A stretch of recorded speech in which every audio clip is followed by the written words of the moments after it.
वंचित बहुजन आघाडी पूर्ण ताकदीने येणाऱ्या स्थानिक स्वराज्य संस्थेला लढणार. बराचसा वेळेस असं होतं आणि खास करून पश्चिम महाराष्ट्रामधल्याच पत्रकार बांधवांनी आणि लोकांनी आरोप केलेला आहे की बरेचसे वेळेस पंचितमध्ये बाहेरची लोक येतात, तिकीट लढून घेऊन जातात.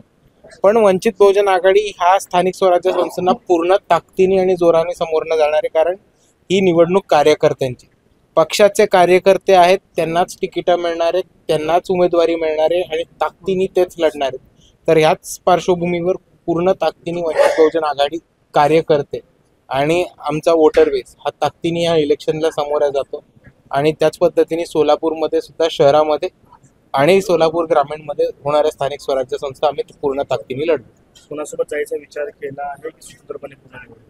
नाही, आत्ता तरी आमची पॉलिसी आहे की भाजप आणि त्यांचे मित्रपक्ष सोडून आम्ही कोणाची युती करायला तयार आहोत. भाजप आणि त्यांच्या मित्रपक्षांशी चर्चेसाठी आम्ही बसायला बिलकुल तयार नाही. पण बाकी जितके पण पक्ष आहेत त्यांच्याबरोबर युती आणि आघाडी करायचा निर्णय हा वंचित बहुजन आघाडीच्या स्थानिक बॉडीजला आहे आणि तो निर्णय तेच त्या पातळीवरती करतील.